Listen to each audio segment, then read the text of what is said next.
और अच्छे ढंग से मिला है। बताऊं, सुनोगे? एक छोटी सी बच्ची थी 4-5 साल की, नाम था लक्ष्मी। क्या नाम था?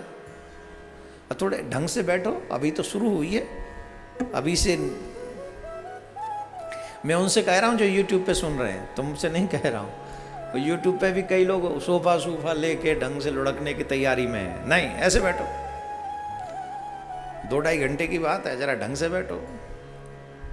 उसका नाम था लक्ष्मी, और उसकी मां कभी कभार मंदिर जाया करती थी, शिव जी के मंदिर, भोले बाबा के मंदिर।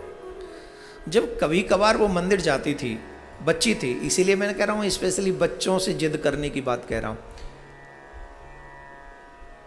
इसीलिए कह रहा हूं बच्चों को सुनाओ ये कथा, क्योंकि मैं चाहता हूं कि बच्चे इस कथा को सुने, शिव कथा को सुने, और ये उपाय करें जिससे 3rd 4th वेव कोई भी आ जाए बच्चों पे असर ना हो। तो मेरे प्यारे, उसका नाम था लक्ष्मी, 4-5 साल की थी। उसकी माँ वो समझदार थी। जब शिव मंदिर की माँ के, क्योंकि जब लक्ष्मी हुई थी तो कुछ दिन बाद उसके पिता का स्वर्गवास हो गया था, घर में और कोई था नहीं, माँ बेटी थी। और जब लक्ष्मी इतनी अच्छी थी कि अपनी माँ का हाथ बटाती थी काम में। बच्चे 2 प्रकार के होते हैं घर में, एक तो माँ बाप के साथ काम में हाथ बटाते हैं, और एक माँ बाप के काम को बिगाड़ते हैं, होते ना। तो समाज, भगवान, भक्त किसको सराहते हैं? जो अपने माँ बाप के कार्य को संभलवाते हैं। माँ बाप का काम भी अच्छा होना चाहिए ना। तो वो लक्ष्मी अच्छी थी, 4-5 साल की थी, वो अपने हम माँ की हमेशा हेल्प करती थी, कभी कभी प्रश्न भी करती थी। जिस दिन वो शिव मंदिर नहीं जाती थी तो उनको लगता था लक्ष्मी को कि जैसे मेरे साथ बुरा हो रहा है, क्यों नहीं जा रहे हैं, मेरे अपने तो वहाँ हैं। उसे इतनी अटैचमेंट थी भगवान शिव से कि मेरा अटैच वहाँ है, बाबा वहाँ है, माँ चल क्यों नहीं रही। तो वो एक जिज्ञासा, प्रश्न भी करती रहती थी। एक दिन उस बच्ची ने पूछा अपनी माँ से, माँ, हमने सुना है कि भगवान सबके साथ एक जैसा व्यवहार करते हैं, वो समदर्शी है, और अगर वो समदर्शी है तो समदर्शी ने हमको गरीब क्यों बनाया? किसी को इतना अमीर, किसी को इतना गरीब, हमें इतना गरीब क्यों बनाया? तो अब माँ क्या जवाब दे? माँ ने ये कहा कि ये तो भगवान के हाथ की बात है, ये भगवान जिसे अमीर बना दे, जिसे चाहे गरीब बना दे, ये तो भगवान जाने, भगवान का काम जाने। बोले माँ एक बात बताओ, वो भगवान मिलता कहाँ है? वो भगवान मिलता कहाँ है? अब क्या जवाब दे इसका कि भगवान कहाँ मिलता है? पहला तो प्रश्न ये, भगवान कहाँ नहीं है? उत्तर तो इसका यही है, भगवान तो हर जगह। परंतु उस बच्ची को कैसे समझाए? तो उस बच्ची से कहा कि भगवान, लोग बाबा जी वगैरह जंगल में जाते हैं, तपस्या करते हैं, वहीं मिलता है भगवान। बोले वहां मिल जाता है? बोले हाँ वहां मिलता है। तो उसके मन में जिद हुई। एक दिन सुबह सुबह उठ के बिना माँ को बताए, माँ को नहीं बताया, और बिना माँ को बताए वो जंगल में चली गई। किस लिए? भगवान से मिलने के लिए,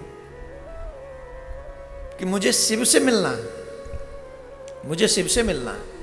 और जंगल में अकेली बैठी, और संयोग बड़ा प्रबल था, संयोग बड़ा अच्छा था। जिस जगह पर ये बैठी थी, एक वृक्ष, बड़ वृक्ष के नीचे, बट का वृक्ष और पीपल का वृक्ष, ये दोनों वृक्ष बड़े शुभ माने गए।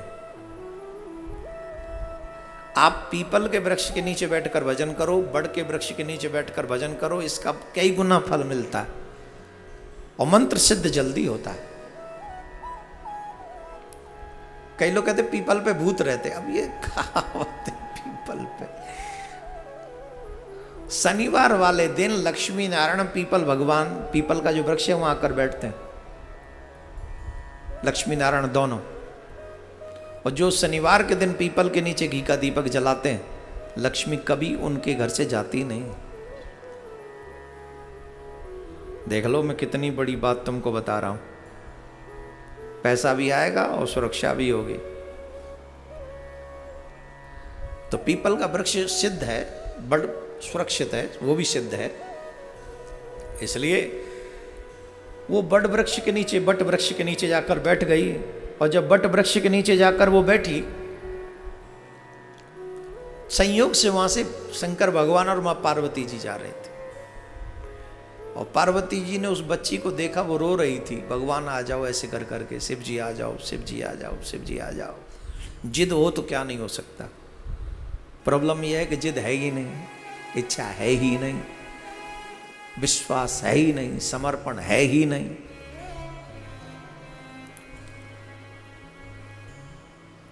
मां पार्वती जी को दया आ गई। मां पार्वती ने कहा, ए जी सुनते हो? बोले क्या? बोले तुम्हें दिखता नहीं, ये आपको दिख नहीं रहा, ये बेचारी कैसे रो रही है, आप इस पे दया करो। अरे बोले संसार है देवी, किस किस के दुख को देखोगी? यहां संसार में मेरे देने से कोई दुख नहीं पाता है। तो बोले सब व्यक्ति अपने अपने कर्म का फल भोगते हैं, अपने भाग्य का भोगते हैं। इसके भाग्य में सुख नहीं है। जिस सुख को पाने के लिए आई है, इसके भाग्य में वो नहीं है। मां पार्वती बोली, इसके भाग्य में नहीं है, पर मुझे इस बच्ची पे बड़ी दया आ रही है। कुछ भी करो, कैसे भी करो, इसको सुखी करो। अरे बोले जब उसके भाग्य में नहीं, मैं सुखी कैसे कर सकता हूं? बोले मैं नहीं जानता, मैं नहीं जानती, आपको सुखी करना ही पड़ेगा इस बच्ची को। अगर आप सुखी नहीं करेंगे तो मैं यहां से नहीं जाऊंगी, यहीं रह जाऊंगी। शादी से पहले छुट्टे होते हैं आदमी, आओ जाओ, मत आओ मत जाओ, कोई नहीं पूछने वाला, क्यों खाओगे, कैसे खाओगे, क्या खाओगे, कब खाओगे, क्या जल्दी खाओगे, कुछ नहीं पूछता। और जैसे ही शादी हो जाए तो आदि तो वैसे ही आ जाओ, भोजन बन गया, चाहे तुम्हारी भूख नहीं फिर भी आ जाओ। हैं जी? बोलो कह दो भूख नहीं है, फिर देवी जी कहती तुम्हारे लिए बैठी रहूं, तुम्हारी भूख नहीं है तो कब तक बैठी रहूं, सुबह फिर नहीं उठना। अच्छा आ रही हूं। बेचारा वो भी अपना जेंडर भूल जाता है, वो भी आ जाती है, ले जी खा लो दोनों बैठ के, राधे राधे बोलना पड़ेगा। अब हमारी तुम्हारी तो हम और तुम तो कॉमन है। बाबा भोलेनाथ भी विवश हो गए मां पार्वती के आगे। बोले इस बच्ची की सुनो। माताएं दयालु होती हैं ना, वो उनको पुरुषों से ज्यादा माँ दयालु होती हैं। पुरुष लोग थोड़े से वैसे ही होते हैं, हाँ देखेंगे, थोड़ा देखने दो हो जाए, नहीं नहीं नहीं हेल्प करो। तो माँ बोली कि नहीं करो, इस बच्ची की हेल्प करो। बोले ठीक है, तुम नहीं मानती हो तो इसकी हेल्प करते। हेल्प करने के लिए बाबा भोलेनाथ गए और उस बच्ची से पूछा कैसे, क्या बात है? बोले मैं शिव जी से मिलने आई हूं। क्या करोगी शिव जी से मिलके? मैं उनसे पूछूंगी कि मेरे भाग्य में संपत्ति क्यों नहीं है। बोले संपत्ति चाहिए कि शिव चाहिए? बोले नहीं, शिव से मुझे पूछना है कि मेरे भाग्य में संपत्ति क्यों नहीं है। बोले अच्छा ठीक है, लो एक काम करो, पैसा चाहिए ना, संपत्ति, तो एक पोटली दे दी, उसमें स्वर्ण मुद्राएं थी। स्वर्ण मुद्राएं थी, बोले ये पोटली ले जाओ, आराम से चकाचक बैठ के आनंद करो। बड़ी खुश हुई। माँ तो कहती थी तेरे भाग्य में नहीं है, ये तो मुझे इतनी सोने की मुद्राएं मिल गई। वो बड़ी खुशी खुशी जा रही थी, और जब खुशी खुशी जा रही थी तो मार्ग में उसे शौच की श्रुति हुई कि भाई मुझे शौच जाना है। तो क्या करे?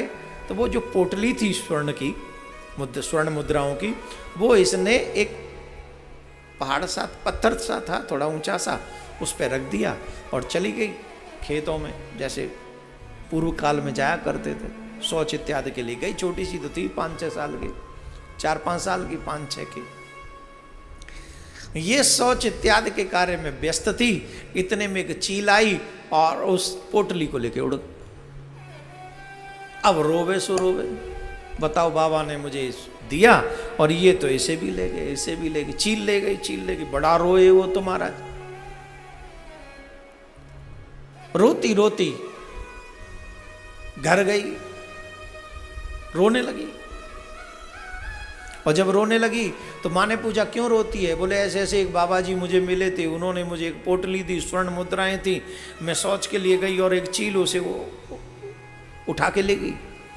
अब माँ को लगा ऐसी बच्ची है, कहानी सुना रही होगी। बोले ठीक है। अब रोती रोती सो गई, लेकिन जिद इस बात की कल फिर जाऊंगी वहीं, उसी वृक्ष के नीचे बैठूंगी। पार्वती माँ से भगवान शंकर बोले अब बताओ, तुमने हमसे जिद की, हमने इनको पोटली दे दी, अब इसके भाग्य में नहीं है तो हम क्या करें? वो पोटली चील उड़ा के ले गई, बताओ। पार्वती मैया जिद पे अड़ गई, बोले कच्छू है, जाए जाए सुखी करके छोड़ियो। बोले अब कहां से सुखी करें कि भाग्य में नहीं है? बोले भाग्य बनाओ। कैसे? बोले देखना ये बहुत अच्छी बच्ची है, ये भी कर्मनिष्ठ है, कर्मनिष्ठ है, आएगी कल, फिर से देखना। बोले कल जब आएगी तो फिर देखते हैं। दूसरे दिन भोर होते ही मुंह धो के सीधे उसी वृक्ष के नीचे आके बैठ गई, रोने लगी। बाबा मेरी सुनो, शिव बाबा मेरी सुनो, भोलेनाथ मेरी सुनो, भोलेनाथ मेरी सुनो, भोलेनाथ मेरी सुनो। बच्चों की भगवान बहुत जल्दी सुनता है भाई। तकलीफ ही यह है कि हम बच्चों को लगाते ही नहीं है भजन में। अगर बच्चे भजन में लग जाएं और एक बार कह दे बीमार व्यक्ति के लिए मेरी माँ को, मेरे पिता को, मेरी दादी को, मेरे दादा को ठीक कर दो, भगवान भी तरस आ जाता है, भगवान भी रोने लग जाता है बालकों के आंसुओं को देखकर। अफसोस हमारे बच्चों को भगवान से अब अटैचमेंट ही नहीं रहा, मोबाइल से अटैचमेंट है, बच्चों से अटैचमेंट नहीं है। अभी भी हम अपने बच्चों को, बहुत कम लोग होंगे जो बच्चों को लेके कथा सुन रहे होंगे। ये दुर्भाग्यपूर्ण है। लॉकडाउन में कर क्या रहे हो? क्लास चल नहीं रही है और कुछ हो नहीं रहा है, तो घर बैठ के कम से कम जो चीजें हमने गंवा दी थी उन्हें पाने की कोशिश तो करो। जिस पढ़ाई ने हमारे संस्कार नष्ट कर दिए, चलो कुछ दिन के लिए सही भगवान ने उन्हें विराम दे दिया है, तो अब घर में बैठकर वो पढ़ाई पढ़ो जिसे हमारे संस्कार कहे जाते हैं, वो इन कथाओं के माध्यम से प्राप्त होते हैं। वो बच्ची फिर जाकर जिद करने लगी। ध्यान से सुनेंगे भगवान क्या नहीं देता है। अगर जिद कर ले आदमी तो भगवान बहुत कुछ देता। तो मेरे प्यारे बच्ची फिर बैठ गई तो बाबा फिर आए, बताओ क्या हुआ? बाबा के आगे फिर रोने गई। बाबा बाबा वो चील लेके भाग गई, आपने जो स्वर्ण मुद्राएं दी थी। अरे तो बोले आपको संभालना। बोले बाबा मैं तो क्या करती बताओ। बाबा ने मणि निकाली, मणि और कुछ नहीं, मणि। क्या मणि होती, क्या नाम होता उसका? पारस मणि। जानते हो पारस मणि? लोहे को सोना कर दे। बोले ये ले जा, जिसको भी लोहे की धातु को तू छुआ देगी वो स्वर्ण बढ़ जाएगा। अब तो बाबा को खूब जय जय बोले, आपकी जय हो, आपकी जय हो। बच्ची के चेहरे पर मुस्कुराहट देखकर बाबा भी कहने लगे भाग्य चाहे जैसा भी हो पर गुड़िया अच्छी है, बहुत भोली है, बहुत क्यूट सी है। बच्चे के रूप में भगवान मुस्कुराता है। आपके घर में जितने बच्चे हैं ना, जब उनके चेहरे पर हंसी आती है तो ऐसा लगता है जैसे गोविंद मुस्कुरा रहा है। बहुत क्यूट, बहुत प्यारा। भगवान बड़े प्रसन्न हुए उस गुड़िया की वो खुशी देखकर, उसके चेहरे का आनंद देखकर। लेकिन भाग्य का क्या करें, ये लौट के जा रही थी, अब इसने वो फ्रंट की पॉकेट में रख लिया। बोल चाहे जो हो जाए अब इसको अलग करना ही नहीं, चाहे जो हो जाए इसे अलग नहीं करना है, अब चाहे जो हो जाए। अब इसे प्यास लगी, बगल में तालाब था, नदी थी। पानी पीने के लिए ऐसे झुकी।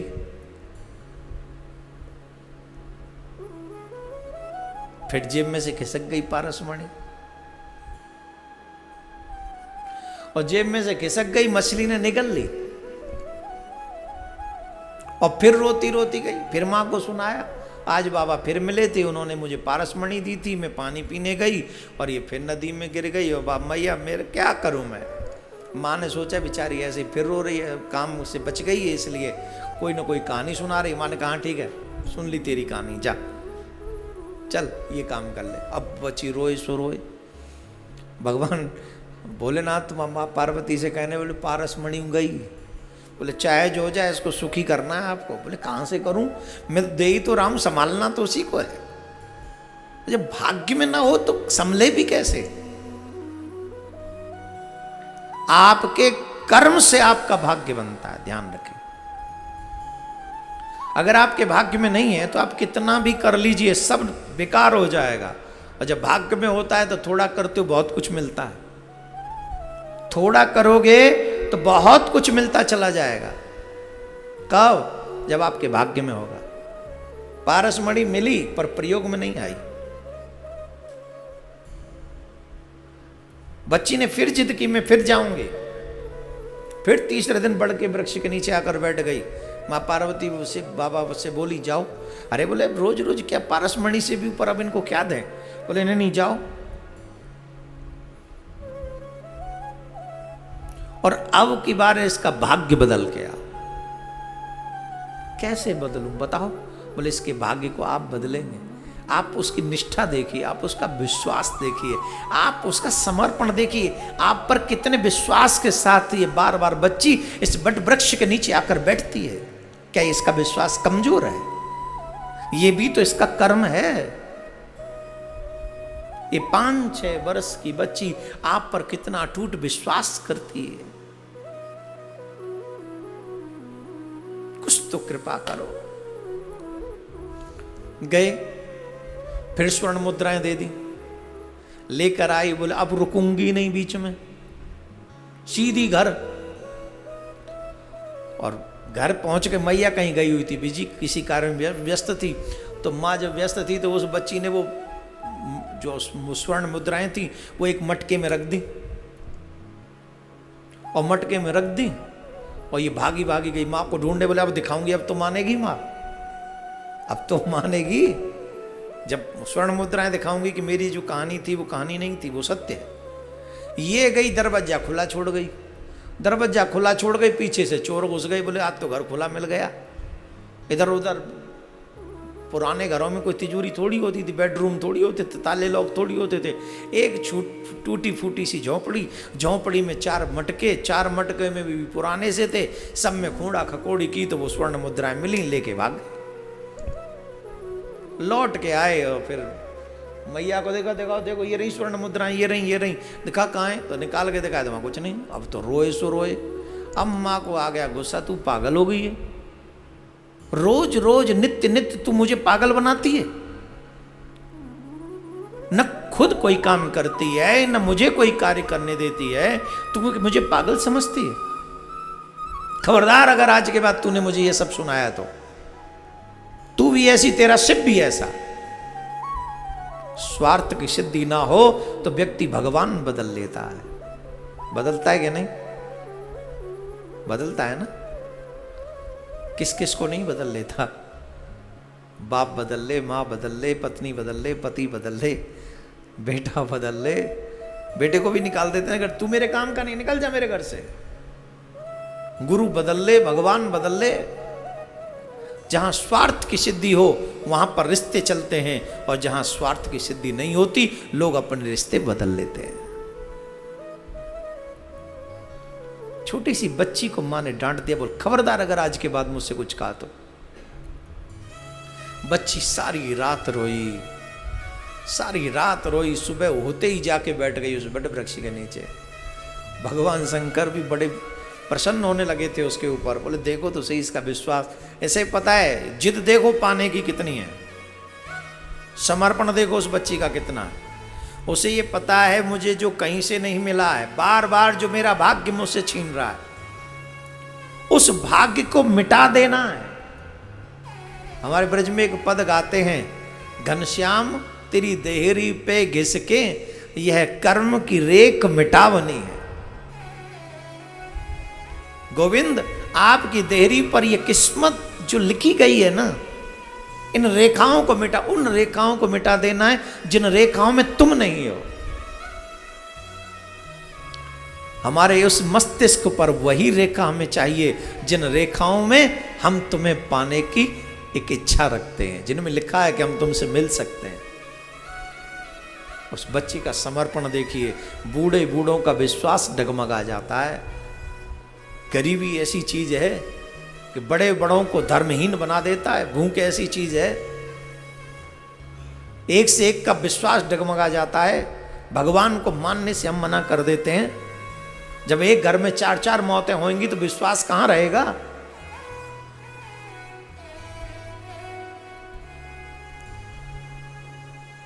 जलती हुई चिताओं की लपटों में विश्वास जल के स्वाहा हो जाता है। परंतु किसी तरीके से हार न मानना और इसके बावजूद भी उस परम पिता पर अटूट विश्वास रखना। उस बच्ची की तरह सुबह ही जाके बैठ गई, मां पार्वती से कहने लगी। मां पार्वती ने कहा, महादेव अब तो इसे अपना लो, अब तो इस पे दया कर दो। महादेव गए, 1 रुपया दिया स्वर्ण का, ले जा। वो लेके आए, स्वर्ण का था, ले आई। मां को कहा, मां ये लो। बाबा ने मुझे अब ये एक स्वर्ण का मुद्रा, एक स्वर्ण मुद्रा दी है। मां बड़ी खुश हुई, मिल गया ना सिस्टम, बड़ी प्रसन्न हो गई। बोले अच्छा अच्छा ला। तो उस समय गांव में एक मछली बेचने वाला आया, उसकी मां मछली खरीद लाई एक। और जब मछली खरीद लाई तो उस मछली में वो मणि, पारस मणि निकली। और उस पारस मणि को देखा, भाग्य बदला।